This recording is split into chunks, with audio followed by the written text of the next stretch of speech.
Hi, I'm Dustin Abbott, and I'm here today to give you my subsequent follow-up look at the new Canon EOS RP full-frame mirrorless camera.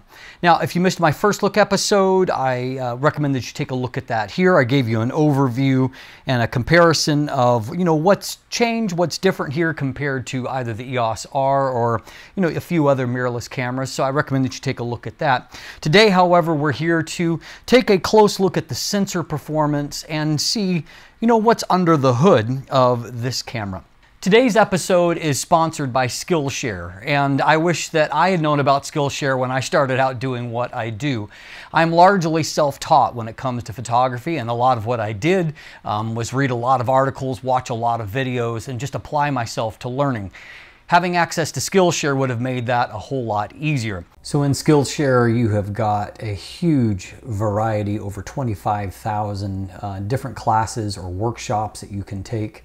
And so as you can see, doesn't really matter what your interests are. There are a massive amounts of them. I've been looking at some leadership classes along with photography classes because I always feel like there's room to grow. Is that if I just type in photography, for example, as you can see, there's over 1,200 different classes, and they are, scripted down by the amount of length. This class, for example, caught my eye, Fundamentals of Portrait Photography Using Natural Light to Create Drama. It's also broken down by different segments, and so you can look at these different things. And what's nice is that if you begin a class and you have to leave, when you come back, it will pick right up and resume where you left off. If you scroll down beneath the video, you'll find there is a whole lot more information that is there. It'll tell you in detail about what all is involved in the class itself.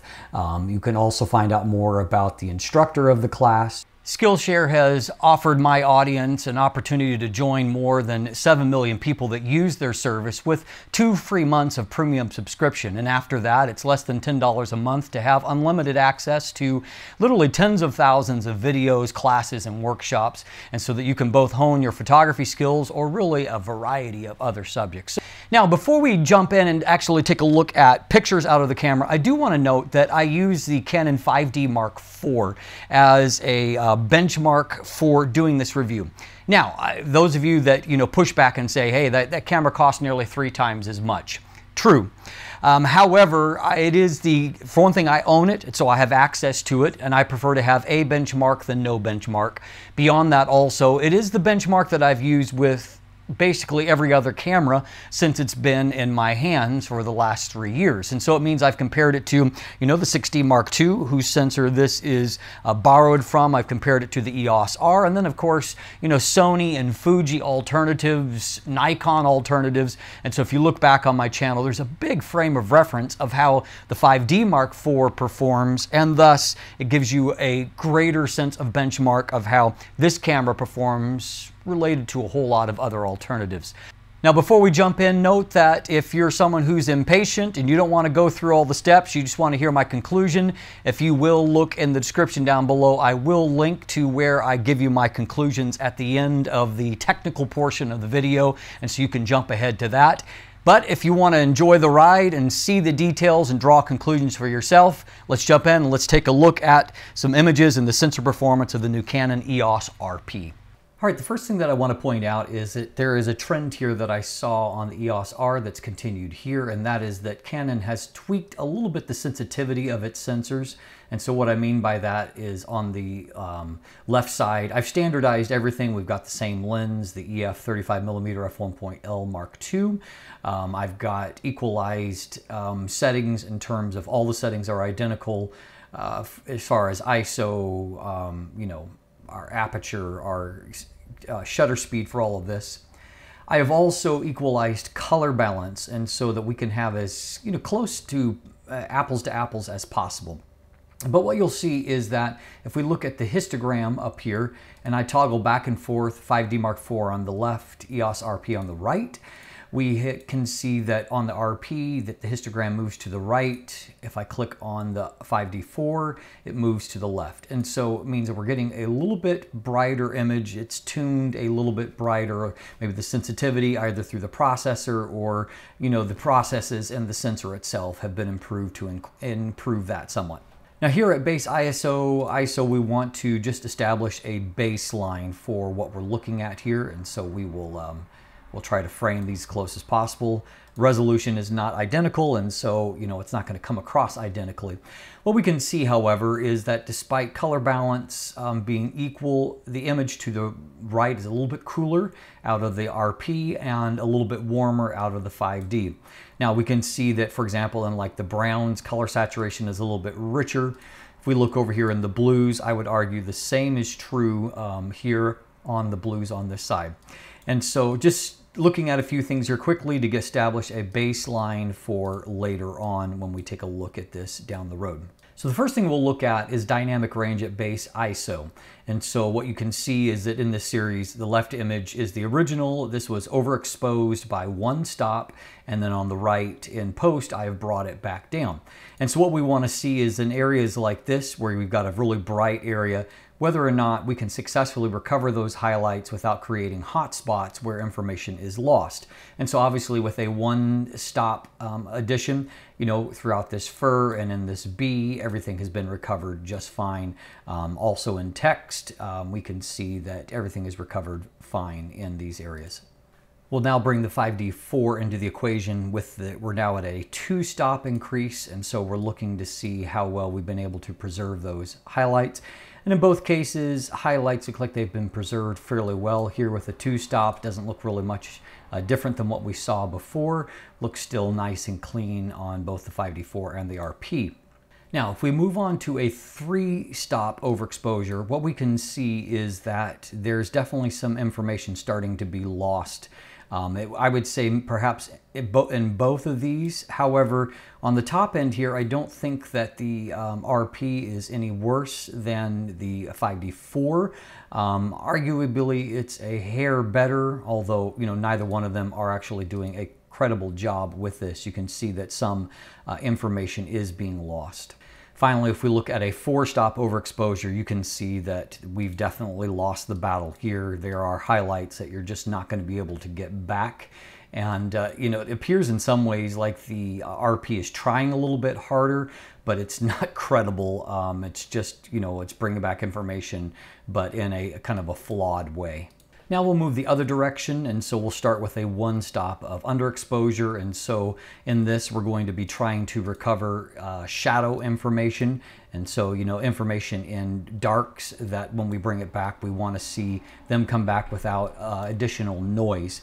And what you can see is that even with 1-stop, there is a little bit of color noise that is there, unfortunately, right off the bat. And so we'll take a closer look at this. Now, if we move on to a 2-stop recovery, we've got the 5D4 on the left, the RP on the right. And so looking in some of these basic dark areas, we can see that particularly as we move off into the black area, you can see it's just much smoother on the 5D4 compared to kind of a noise pattern, and even the beginning of some banding that is there on the RP. And so this is definitely a weakness of the RP compared to the sensor on the 5D4. You can also see more appearance of grain here or noise, despite the fact that the 5D4 is the higher resolution body. So that, unfortunately, that gap just becomes all the more obvious as you go on down. This is a 3-stop recovery now, and you can see while the 5D4 is, basically completely clean still, there is very visible noise and, some banding that is showing up here on the RP. And if we move on to a 4-stop recovery, wow, that's just really not fantastic. And so quick conclusion at base ISO is that if you're shooting and recovering highlights, the RP is just as good as the 5D Mark IV. If you're recovering shadows, however, it is a vastly different experience. Now, I like to run a similar kind of test at ISO 6400 to give you an idea of how it's going to perform at higher ISO settings when it comes to, the dynamic range. And so here what we've got is a 2-stop overexposure. We can see that it's done a pretty good job in recovering information here. I wouldn't say really much worse than what it did at base ISO. So what we've got now is the 3-stop recovered image. This is 3 stops overexposed, recovered at base ISO and then at ISO 6400. Now, the results are a little bit surprising, but you can also see that, exposure has not quite worked the same way. And so as a result, here recovering highlights, it actually looks a little bit better, but that's also because the image is not actually as bright. If we look at the 4-stop recovery, we can see the same kind of thing, although in this case, neither image is necessarily credible. But we've got, basically looking at the figures, we've got a 1/3 stop difference. It's almost 7 full stops, but it's 1/3 difference, and that 1/3 does favor the ISO 6400. But as you can see, 3-stop highlight recovery is doable, but certainly nothing beyond that. Now, if we look at shadow recovery, with a 2-stop recovery, we're obviously producing a lot more noise with the ISO 6400, and so, the noise pattern becomes really, really apparent at this point with the 2-stop recovery. Now, if we compare the 2-stop recovery with that of the 5D Mark IV, you can see that there's just a whole lot less apparent noise that is there. And so, definitely a cleaner result on the 5D Mark IV in terms of the shadow recovery on textures, and particularly in just the black areas of the image. Now, if we move on to a 3-stop, we see that the RP is basically completely falling apart. And while you can see some, noise, just kind of almost like pattern grain on the 5D Mark IV, you can see banding, you can see discoloration, and you can just see that the image quality is basically shot already on the RP, even at 3 stops. A 4-stop recovery produces a image on the 5D Mark IV that's starting to fall apart. You can definitely see some of the same issues we saw from the RP at a 3-stop recovery, whereas the RP image quality is just done. You don't want to be highly recovering shadow information at higher ISO settings. All right, let's take a look at the performance kind of noise grain as we move up just the ISO ladder here. And so comparing ISO 100 to ISO 1600, and we'll just look quickly at a few spots. We can see that, things look, and this is of course with an even exposure, things look still nice and clean. I'm not seeing really any additional noise out in this area. It just looks pretty clean overall at ISO 1600. Now, if we can compare 1600 to 3200, we can see that we are still remaining quite clean here. You can start to see just a little bit of, instead of just being kind of a pure black, you can see there's a little bit of a noise pattern starting to develop there. And so we're starting the breakdown, but it's still, I would say, very usable at ISO 3200. All right, at 3200 compared to 6400, most you can just see there's a little bit more roughness, a little bit more noise. It's starting to become apparent, and so now the 3200 looks smoother by comparison with the 6400. But as long as you're nailing exposure, I think that it's still usable at 6400 for sure. Now, 12800 will bring the 5D Mark IV back into the fray here. And so as you can see, the 5D4 is better, but it's still not a huge difference. I would say that, there's a little bit more visible noise. And of course, if you were to downsample the 5D4 to that of the resolution of the RP, it would show up a little bit more. But at the same time, it's not hugely different at this point. Now, if we compare 25,600, you can see that both are getting pretty rough here in terms of the noise. You can definitely see, though, it is rougher on the RP. And one other thing to look at here is, color fidelity at these higher ISO settings. And I wouldn't say it's hugely different, but there's definitely a rougher noise pattern. And so I would say that, when you're getting up to 25,600, there's definitely a price to be paid, though, in a pinch, I think you could still do it. Now, the 5D4 actually tops out at ISO 32,000. And so I shot this a little bit brighter so we can, maybe show off things a little bit more. And so as you can see, taking a look at discoloration, I wouldn't say that the RP is showing any more kind of like color blooming than what the 5D Mark IV is, but what we can see is just the noise pattern is rougher on the RP compared to the 5D Mark IV. At the same time, however, I do think it's retained maybe a little bit more contrast in certain areas than the you know, the 5D Mark IV. You look at this compared to this area here, and so you know, it's not all a loss for the RP at high ISO. Now finally, let's take a look at the fact that they raised the native ISO range up to 40,000 on the RP. And is that warranted? I would say, looking at it, that I would probably avoid ISO 40,000 like the plague. It's just producing a really rough image, and you can see more kind of discoloration. And if you look at this, you're losing detail because the noise pattern is so rough. And so I would try to keep it at 25,600 or lower, preferably, and only go here, you know, as an absolute necessity. This is not going to be the top low light camera out there.